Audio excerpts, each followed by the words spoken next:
Este video está inspirado en un video sobre la misma temática de Amazing Polly. Puedes revisar su contenido en su canal. Es un canal que se encuentra en el idioma inglés. En este reporte sobre tortura de Amnistía Internacional muestran cuáles son los elementos de tortura, qué significa.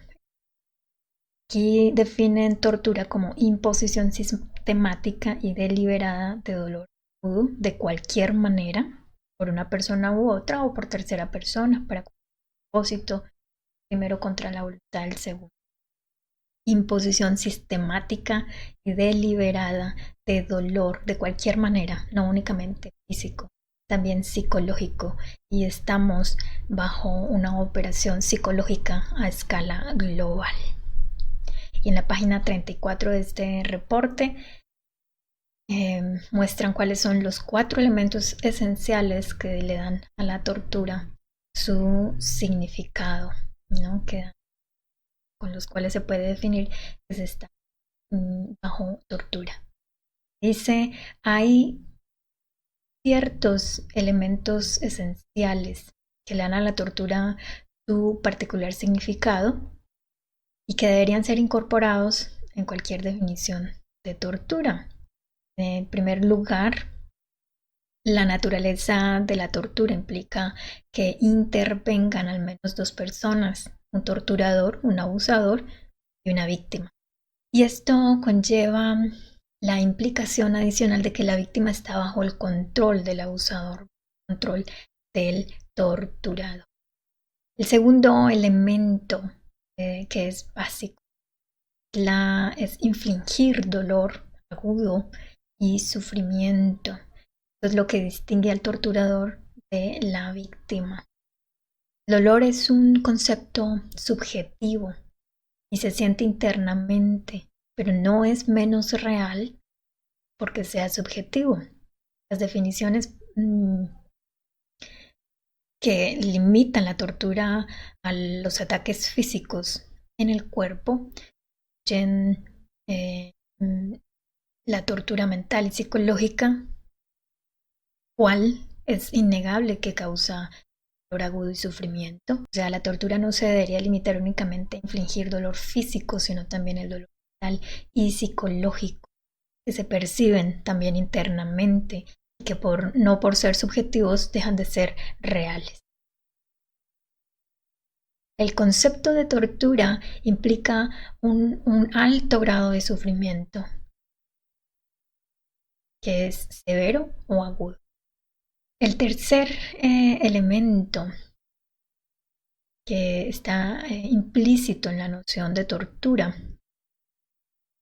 la idea es quebrarlo, quebrar su mente, quebrar su voluntad, quebrar la voluntad de la víctima para destruir su humanidad. La tortura es una actividad sistemática con propósito racional. Es la imposición deliberada de dolor y no puede ocurrir sin la intención específica del torturador. La intimidación es usada para disuadir a otros también. En la página 40 de este documento señalan las 3 categorías del estrés.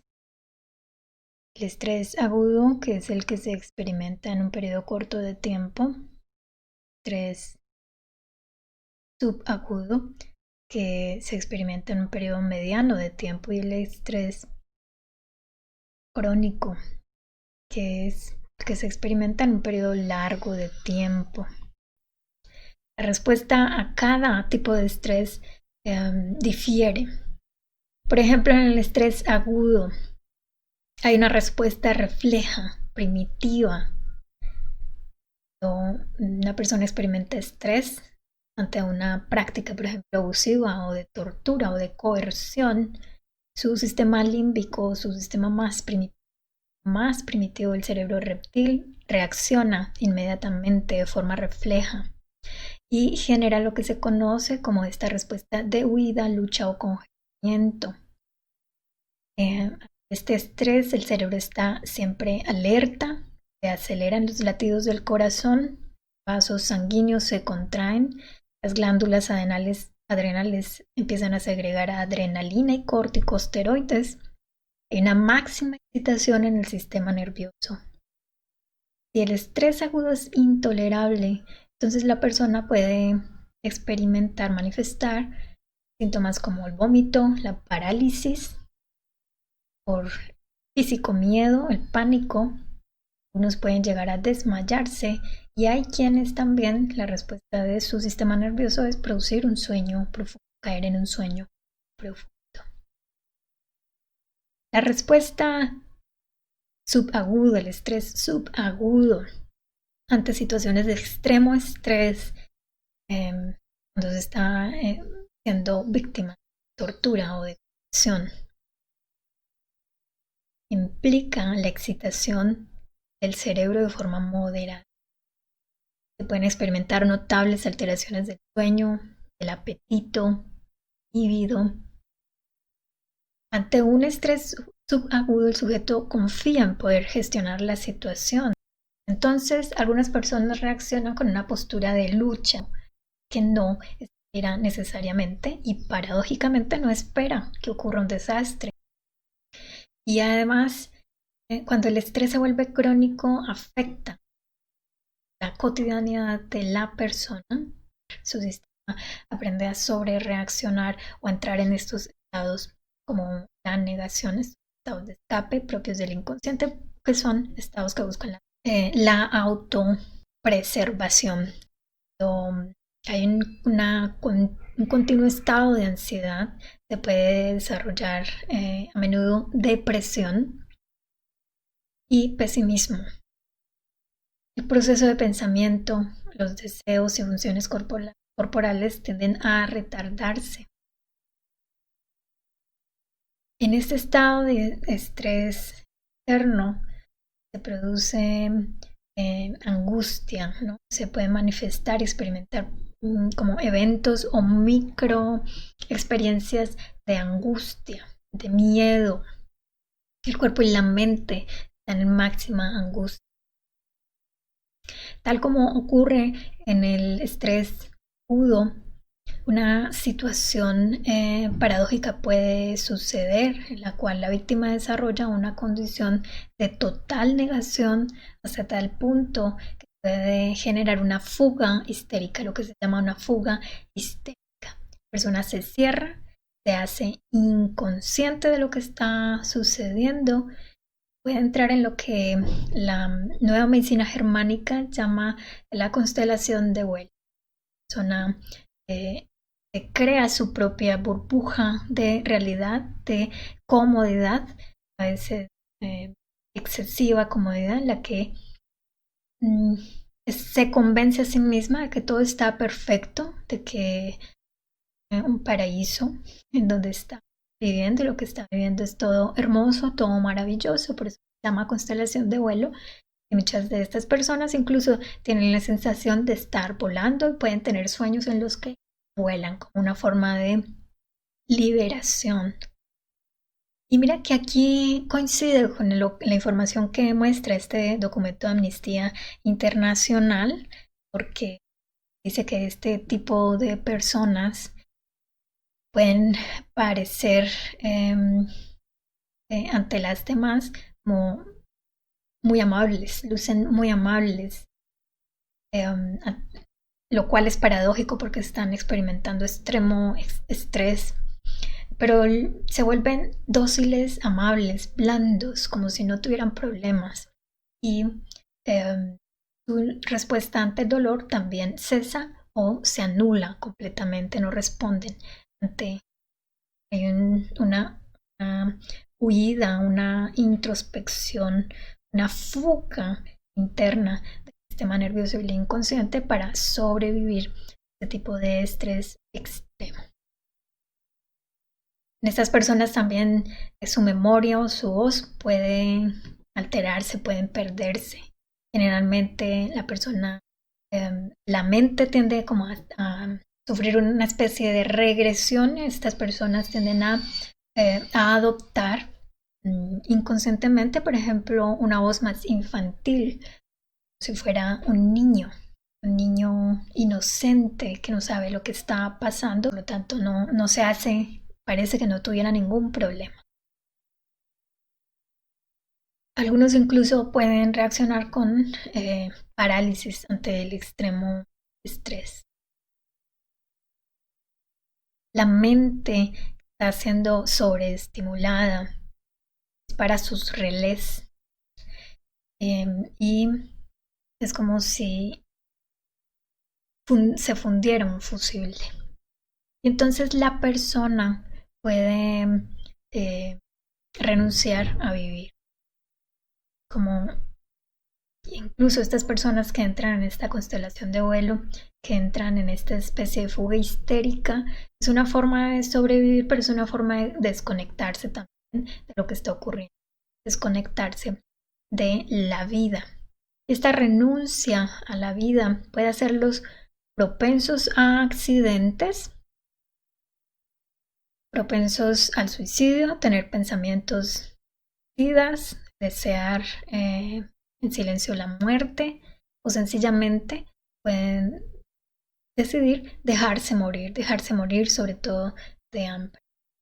Dice en este documento, la renuncia a vivir puede también tomar otras formas, no solamente esto de la negación o de ser propenso a accidentes, suicidas o dejarse morir, sino también que puede hacer, la persona se hace susceptible a enfermedades, como la bronconeumonía, enfermedades psicosomáticas, úlcera duodenal, asma, bronquitis, enfermedad coronaria, tuberculosis, cáncer.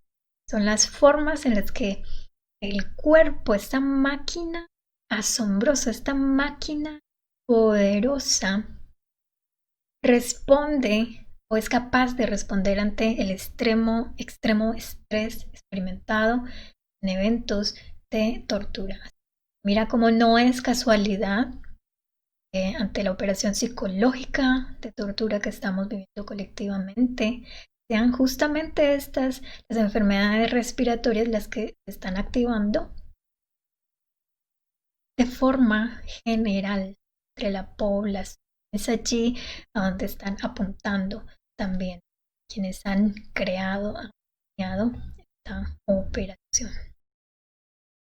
Vamos a ver con detalle los 4 elementos con los que se identifica una práctica de tortura. El primer elemento dice: intervienen al menos 2 personas, torturador y víctima. Esto conlleva la implicación adicional de que la víctima está siempre bajo el control del torturador, del abusador.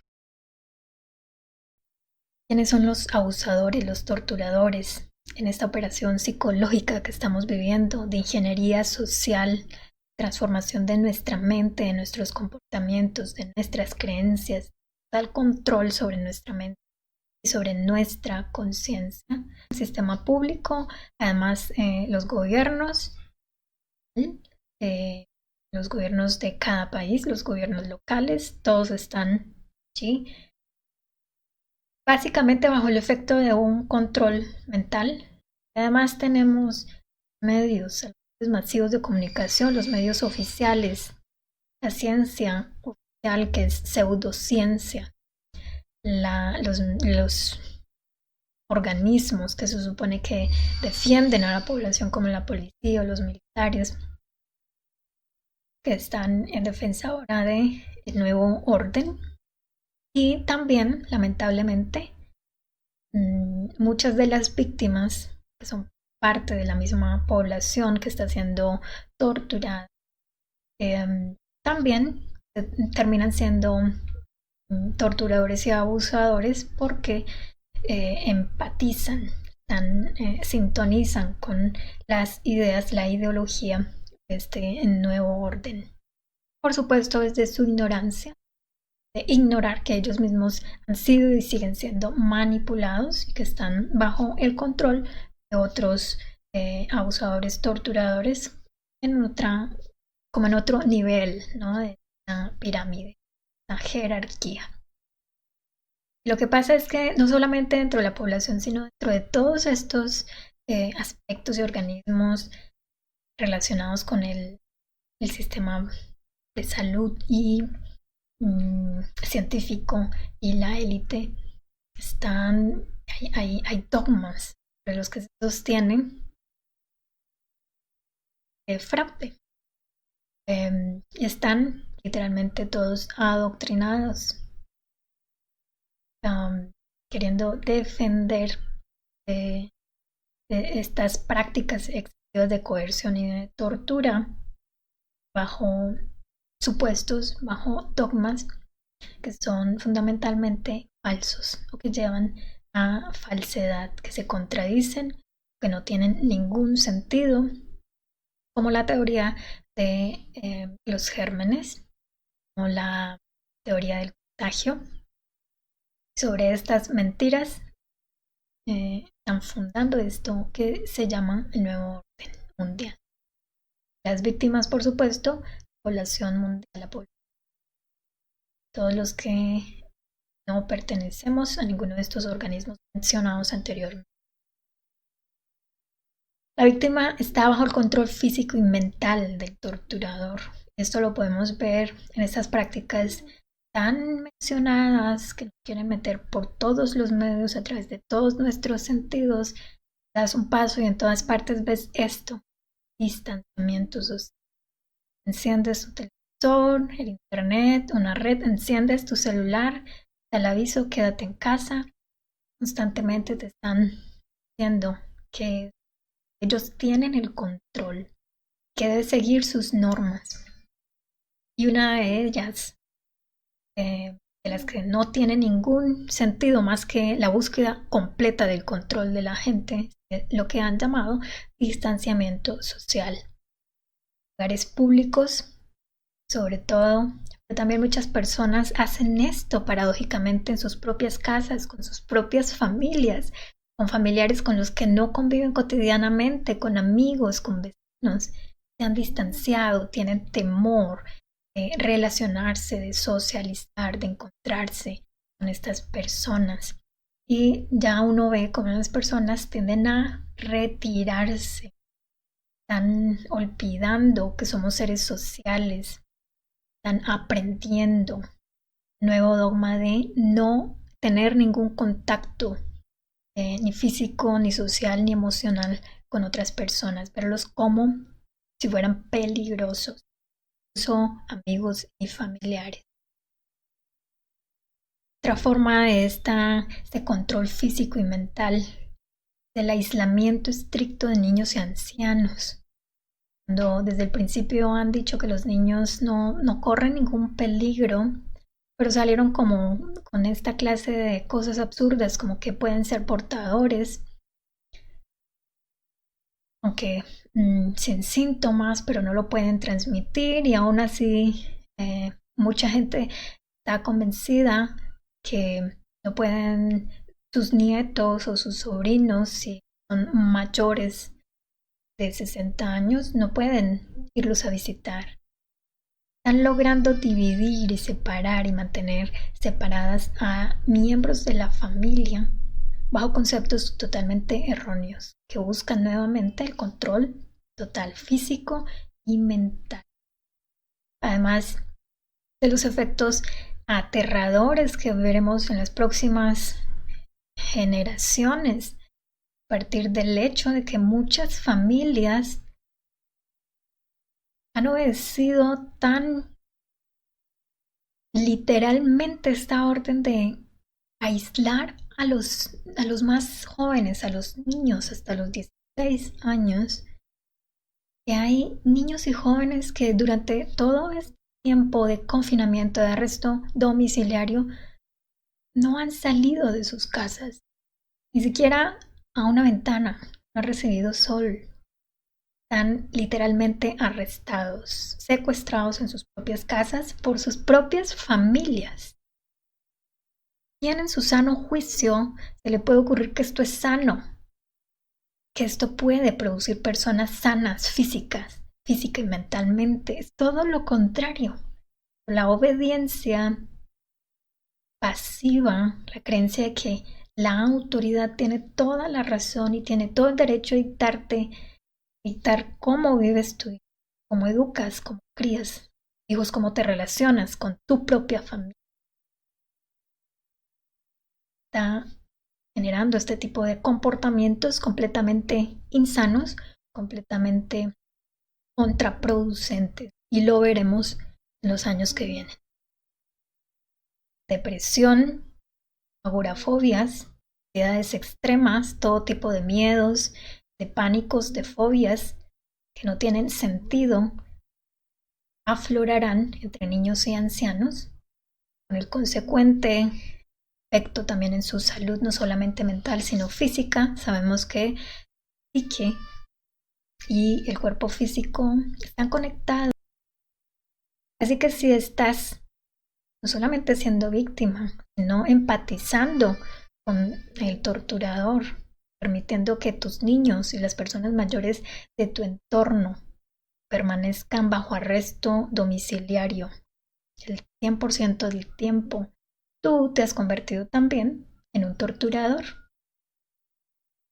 Analízalo, por favor, reacciona. Necesitamos que mucha gente reaccione y despierte, que vea las cosas tal y como son, no como los medios masivos, como las autoridades, como la narrativa oficial les está queriendo decir.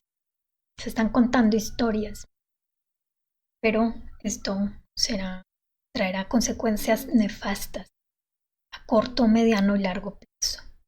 Muchas personas también se han autoaislado desde el principio, bien porque viven solas o porque ya venían con creencias patológicas acerca del contagio de los microorganismos, ¿sí? Los germofóbicos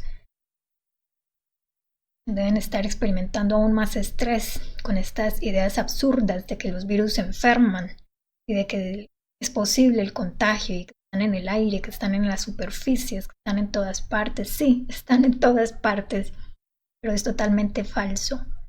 Es falsa esta idea, este fraude, que los virus enferman. Los virus no enferman. Los virus son producto de la enfermedad. Tiene que haber un terreno abonado.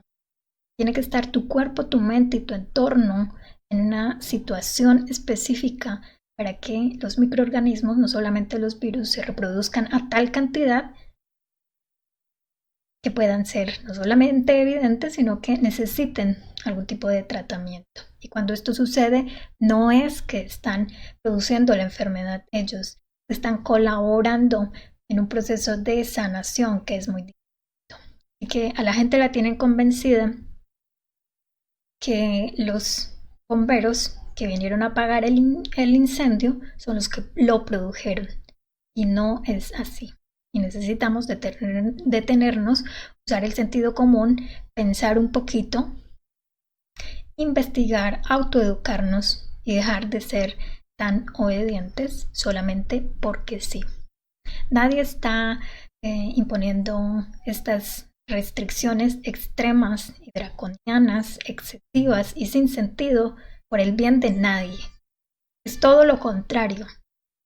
Tácticas de tortura y de coerción que buscan el control de tu mente y finalmente de tu espíritu.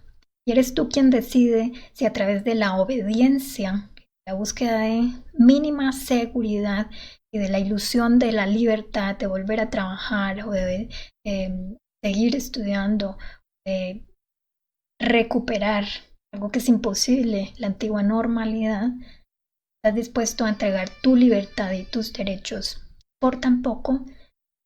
No solamente tú, todos sufriremos las consecuencias. Además, el confinamiento no solamente de los enfermos, sino también de los sanos por igual. Y ahí resulta que este fraude es democrático y no distingue de sanos y enfermos.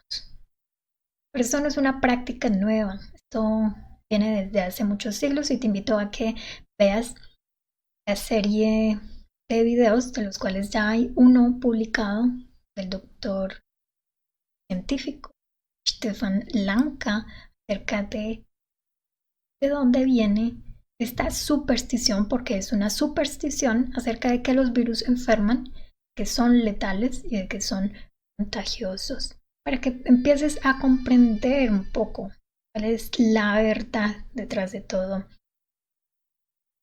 este plan. Otras formas de la expresión de ese control físico y mental del torturador que podemos ver en este evento global que estamos viviendo es el cierre de negocios, de parques, iglesias, todo tipo de eventos donde la gente se puede congregar, donde haya un contacto físico, donde haya una conexión emocional, mental, ha sido prohibida, ha sido cortada de raíz, o prometer a la gente ir permitiendo que esto vuelva a reabrirse bajo las condiciones, las restricciones extremas y sin sentido.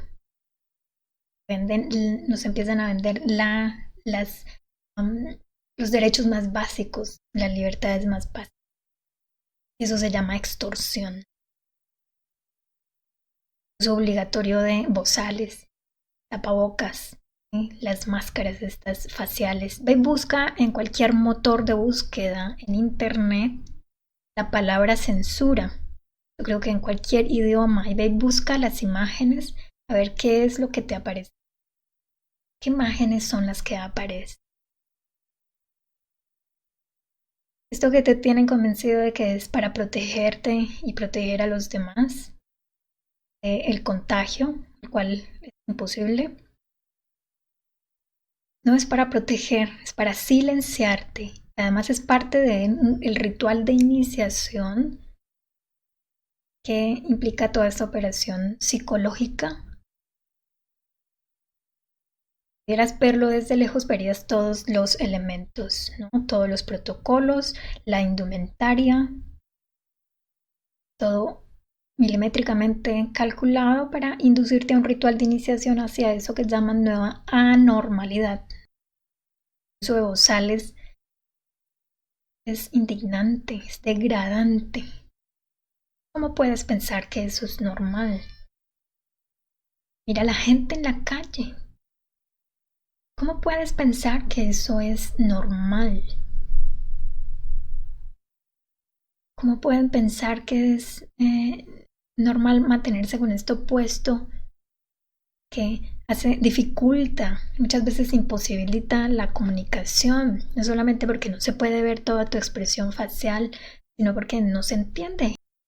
Además de que implica completa censura, te están diciendo cállate, te están diciendo no tienes derecho a hablar, a expresarte, pero además te están diciendo estás siendo objetivo de un ritual de iniciación y ni siquiera lo sabes. Estos protocolos excesivos de higiene, el uso de jabones, de alcoholes, nuevamente te dicen es para protegerte. Sabes que muchos de estos productos son incluso peores, que la solución es peor que la misma enfermedad, son peligrosos. La piel absorbe, es el órgano más grande del cuerpo humano y absorbe los químicos peligrosos que la mayoría de estos jabones y estos productos químicos contienen. Muchos de ellos pueden producir síntomas, alergias, dolor de cabeza, mareo, vómito, incluso la muerte. Muchos de ellos en lugar de etanol contienen metanol, que es peligroso para la vida.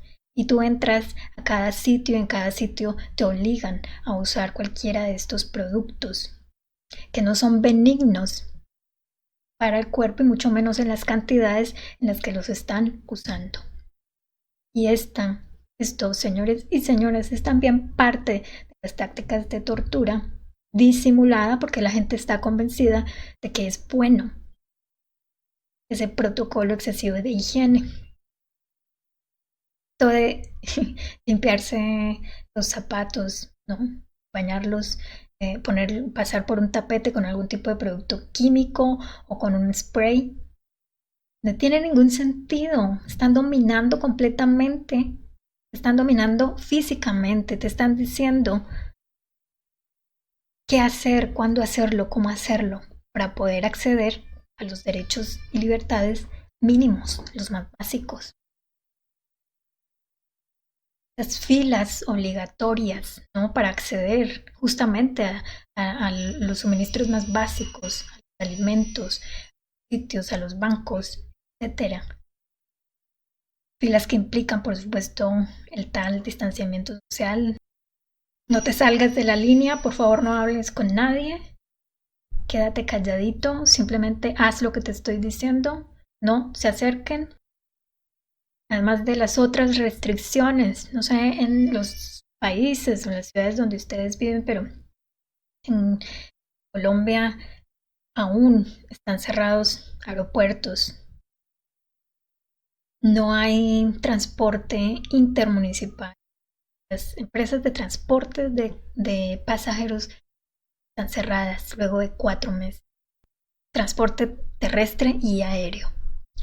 Y aquí es como si este fraude fuera clasista. Los únicos que tienen derecho a transportarse de una ciudad a otra, de un departamento a otro, son aquellos que tienen carro. Pero por supuesto, hay que pedir un permiso y esto solamente ocurre en las dictaduras. Hay que pedir un permiso y tienes que decir para qué vas, a dónde vas, cuándo vuelves.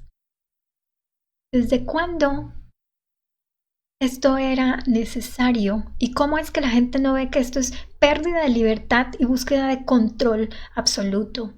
¿Desde cuándo tienes que darle tus datos personales a alguien para poder entrar a un supermercado, para poder entrar a un almacén, a comprar suministros básicos? ¿Por qué cree la gente que esto es normal? Y que no, que es inocuo, que es inofensivo y que además es para protegernos. No tienes por qué entregar tus datos personales a nadie. Y esto no debería ser algo obligatorio para poder acceder a lo mínimo indispensable. Eso se llama coerción. Eso se llama tortura. Eso se llama tiranía. Y otra forma de controlarte física y mentalmente, las limitaciones, por ejemplo, las compras. Limitan la cantidad de personas, ¿no? Tienes que ir a comprar tú solo, no puedes ir con otra persona, no puedes entrar a un sitio acompañado, tienes que ir completamente solo. Y esto te pone completamente bajo el control de aquellos lacayos tema que están fortaleciendo todas estas medidas y estas restricciones completamente absurdas. Vas a una cita médica y entra solo el paciente. Vas al hospital y entra solo el paciente. Entonces nadie afuera puede darse cuenta qué está sucediendo adentro, cuál es el trato que les dan. Y las personas dentro de estos sitios pueden estar sufriendo cualquier tipo de barbaridades y nadie se dará cuenta. Y esto es control físico y mental y es parte de las técnicas de tortura. Nada más que a la hora de ir a comprar, limitan la cantidad, y esto es propio de las tiranías socialistas, comunistas. Que además, al menos al principio, solo podías comprar lo esencial y definían qué era lo esencial. No podías ir a comprar algo que no fuera alimentos, no podías ir a comprar algo que no fuera productos de aseo. Segundo elemento, se inflige dolor agudo y sufrimiento. Fragmento que dice: la Convención de Ginebra de 1949 relativa al tratamiento de prisioneros de guerra prescribe que el tiempo de confinamiento solitario de cualquier prisionero de guerra no debe exceder los 30 días, con base en que dicho tratamiento puede causar severo daño psicológico. Y las personas dirán: no estamos en guerra, no somos prisioneros de guerra.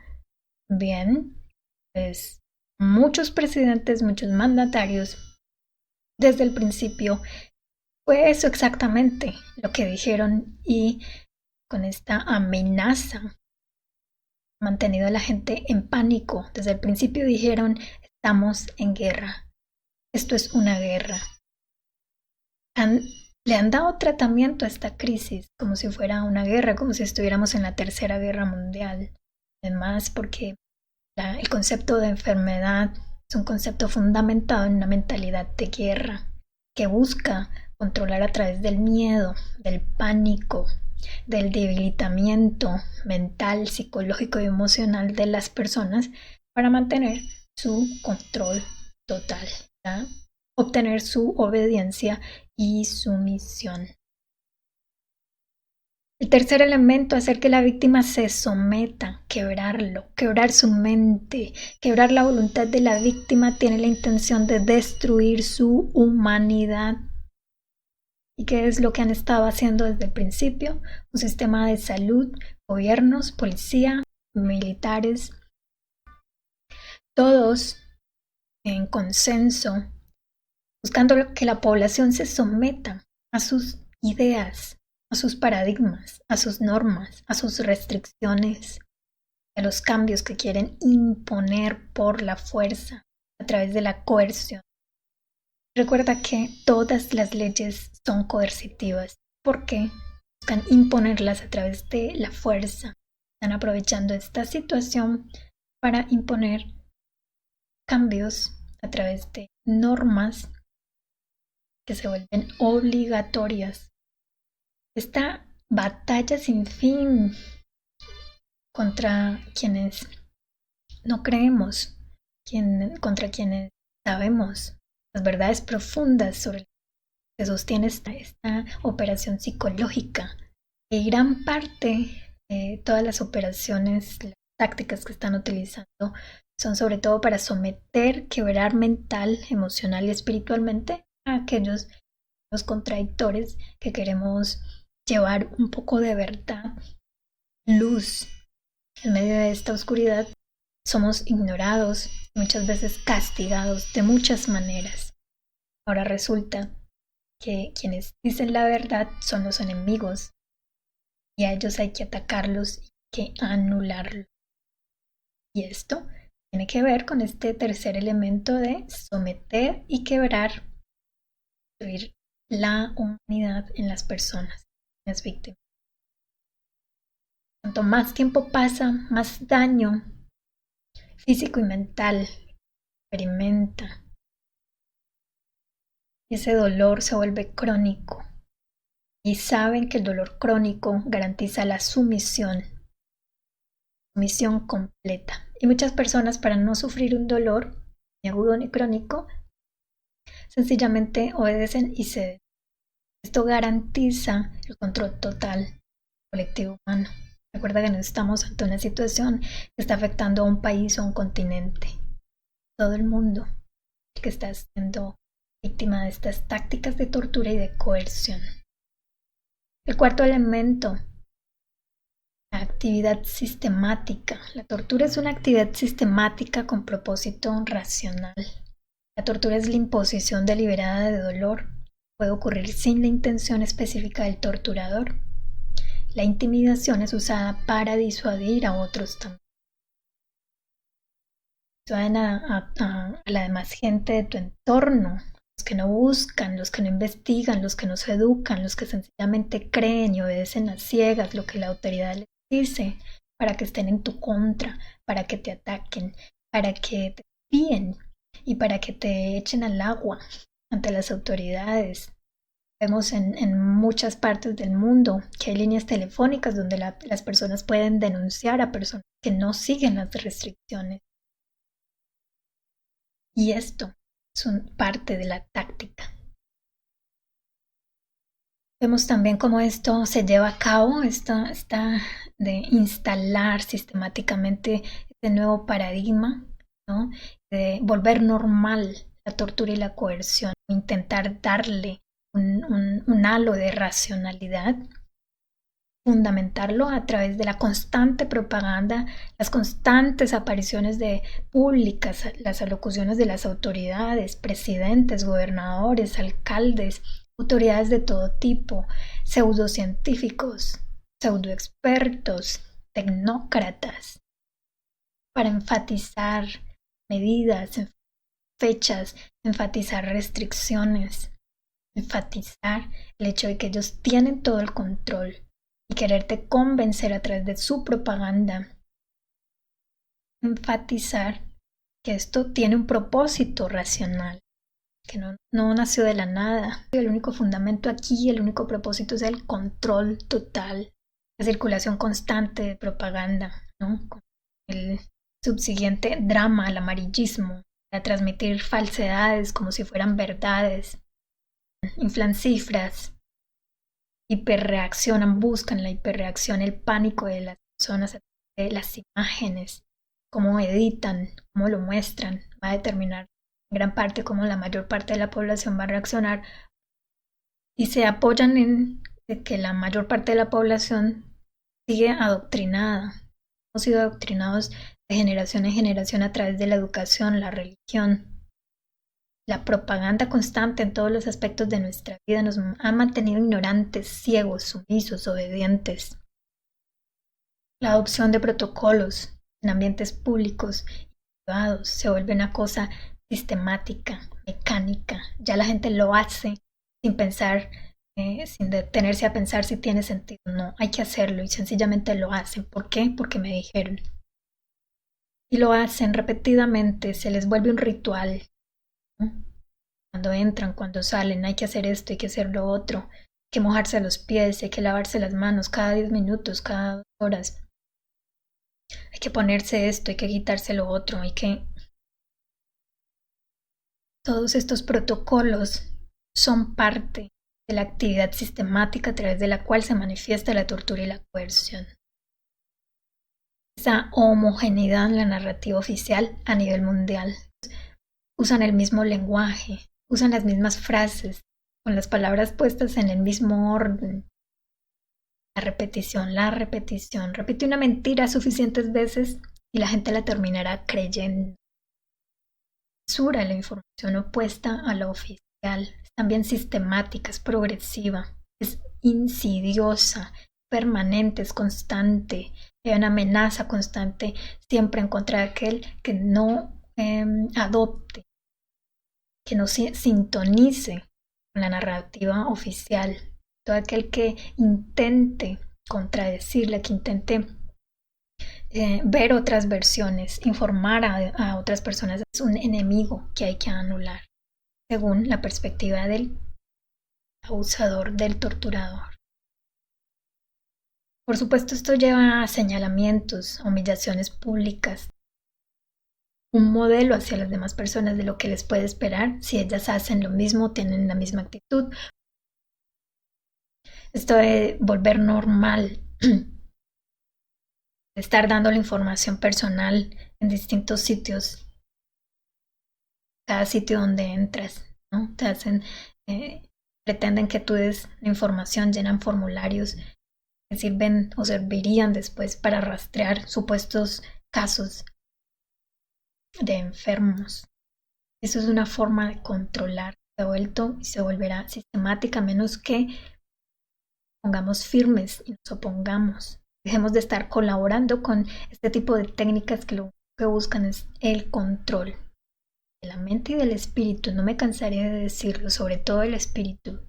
Necesitamos detenernos a pensar de cuántas maneras hemos dejado control en nuestra mente, y el único virus aquí existente, el de la información insidiosa a través de la propaganda excesiva, viene a través de todos estos artículos, ¿no? Que se nos volvieron una necesidad, pero son una necesidad creada, el computador, el celular, redes sociales, etcétera. Y esto nos han instalado y mantenemos nutriendo estos virus de información falsa, contradictoria, información sin sentido, nos puede llevar a hacer verdaderas barbaridades si no nos detenemos a pensar, a observar, a tomar decisiones usando el sentido común, usando la intuición.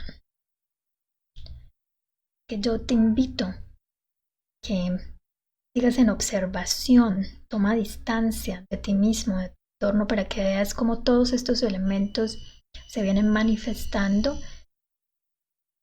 Estamos bajo tácticas de tortura y de coerción que se pueden estar volviendo normales y que pueden considerarse subjetivas, pero no por eso dejan de ser reales. Debemos dejar de colaborar con el tirano y es la única forma de quitarle el poder, de recuperar el poder personal. Necesitamos recuperar la soberanía sobre nuestra individualidad, nuestra capacidad de analizar, de expresar y de decidir sobre nuestras vidas, sobre nuestros cuerpos. Cuanto más le damos nuestro poder y nuestras libertades para que otras las gobiernen, más difícil será con el tiempo poder reaccionar y ser individuos libres.